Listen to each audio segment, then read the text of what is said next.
जब आप योग करते हैं और बड़ा सोल माइंड बॉडी को इंगेज करके करते हैं, यूजुअली लोग इस बात की इतनी केयर नहीं करते।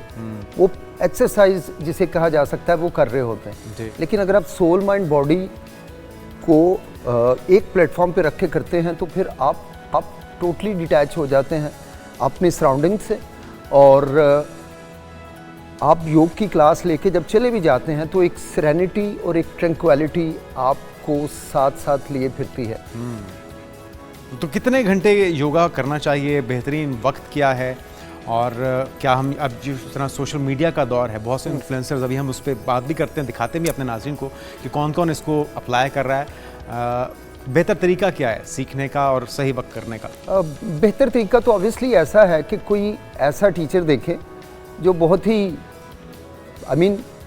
सोल माइंड बॉडी को लेके 3 डायमेंशंस को साथ लेके चल रहा हो, अदरवाइज तो ये एक्सरसाइज रह जाएगी। लोग ये समझते हैं कि हम एक्सरसाइज कर रहे हैं, हालांकि हम एक्सरसाइज नहीं कर रहे होते।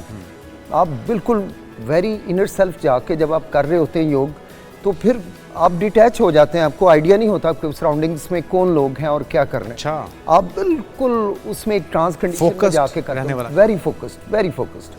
तो फी ज़माना ये इसलिए बहुत ज़्यादा ज़रूरी है कि एंजाइटी, डिप्रेशन और स्ट्रेस फैक्टर बहुत ज़्यादा बढ़ गया। तो ये मैं समझता हूँ कि 3 साल से लेके 100 साल क्या इससे आगे तक के लिए भी बहुत ही लाजमी व ज़रूरी है। ठीक है। सिर्फ अच्छा डॉक्टर साहब, ये बातें गपशप आपसे रहनुमाई हम लेते रहेंगे।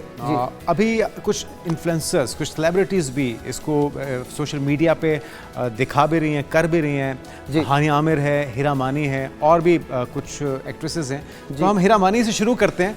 हीरा मानी के पोस्टर्स आप देखिएगा भी सही, हमारे देखने वालों को बताइएगा भी सही कि कितनी परफेक्शन है इसमें, या फिर शायद कुछ बेहतरी की गुंजाइश हो तो वो भी आप इनकी इस्लाह कीजिएगा। तो दिखाइए जनाब, हीरा मानी किस तरह से योगा कर रही हैं।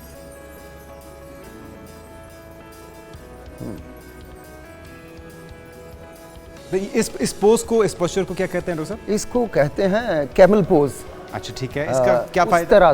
उत्तरासन या फिर कैमल पोज। अच्छा, इसमें ये होता है कि अगर आप इसको बड़ी अच्छी ब्रीदिंग में जाके करेंगे, एक तो स्पाइन के इश्यूज, आपके पॉस्चर्स के इश्यूज जो हैं वो पूरी तरह से हल हो जाएंगे, आपकी स्पाइन बड़ी स्ट्रेट हो जाएगी, अलाइनमेंट बहुत ज़बरदस्त। अच्छा, ये भी देखिएगा, ये साथ साथ देखते जाइएगा और आप बताते रहिएगा कि इसमें मज़ीद बेहतरी की गुंजाइश क्या आप देखते हैं? जी, इसमें बेहतरी की गुंजाइश ये है कि पाँव को थोड़ा सा और ऊपर की जानिब ले जाएं, या पाँव को थोड़ा सा नी से हटा के रखें, सो दैट के नी के ऊपर प्रेशर ना आए। दूसरा, योग करते हुए ऑलवेज ब्रीद इन। अब ये नटराज या डांसिंग पोज ये कर रही थी। अच्छा, बहुत अच्छा पोज है, इनके पोस्चर अच्छे हैं माशाल्लाह। बस ये देखिए, ये एक ऐसा पोज है जिसमें आप किडनी स्टोन को एक्सपेल कर सकते हैं अगर आप अच्छे तरीके से ब्रीथ करके कर रहे हैं और फुल स्ट्रेच फॉर्म में जाके कर रहे हैं। और ये फ्लेक्सिबिलिटी इनकी ठीक है, क्योंकि नया बंदा अगर मेरे ख्याल में करेगा तो शायद उसको चुकना पड़ जाए। माशाल्लाह, नहीं अच्छी इनकी फ्लेक्सिबिलिटी अच्छी है।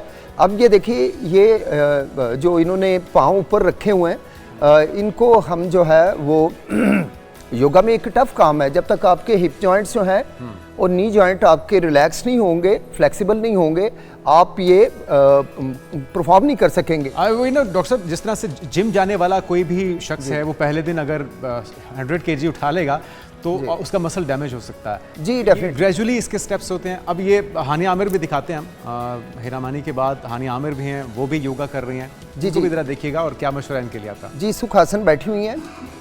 बस एक इसमें यह कि सर को थोड़ा सा जो नीचे ले गई थी वो मुनासिब नहीं था, लेकिन ये है कि ये वाली थोड़ी सी वायलेशन है। अच्छा, ये इसको करें तो 100 डिग्री पे रख के करें। इसका नुकसान क्या है? देखें, आप अगर सर को जोर भी लगा रहे हैं और नीचे की तरफ पुश कर रहे हैं, तो आपकी ये जो तकरीबन 65 से 75 पाउंड आपके सर्वाइकल वर्टिब्रास पे लोड आता है। लिहाजा इसे परफॉर्म करते हुए 0 डिग्री पे फेस को रखना बहुत ही लाजमी है। ठीक है। और साथ में डीप बैली ब्रीदिंग, यानी अपने डायफ्राम को स्ट्रेच करना है, सो दैट कि आपके लंग्स को मैक्सिमम स्पेस मिले ब्रीद इन करने की और फिर डिफ्लेट होते वक्त ब्रीद आउट करने की।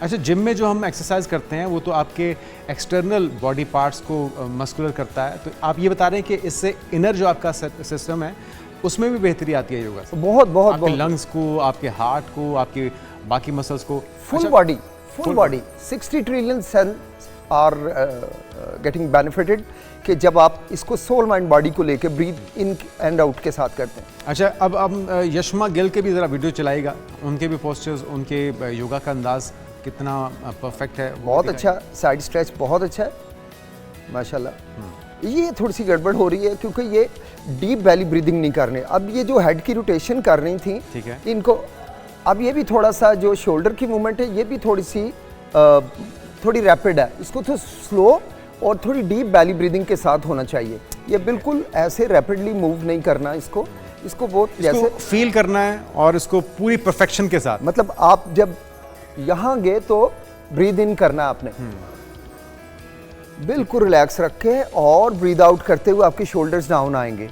विद द ग्रेविटी आपने ऑलवेज जो है इनहेल करते हुए आपने जब भी अगेंस्ट द ग्रेविटी जाएं तो इनहेल करना है, विद द ग्रेविटी जाएं तो एक्सहेल करना है। अच्छा, यानी अगर मैं आगे को झुकूंगा तो सांस को एक्सहेल करते हुए आगे। ये नेक्स्ट पोस्चर भी देखिएगा इसके बाद, अभी जो उन्होंने दिखाया। आज ये कह रहे हैं कि आप जरा स्लो होना चाहिए। ये बहुत तेज कर रहे हैं, बहुत तेज कर रहे हैं, और इसके साथ ब्रीदिंग बिल्कुल नहीं कर रहे हैं क्योंकि मैं जज कर पा रहा हूं। ये पोस्चर किस लिए है?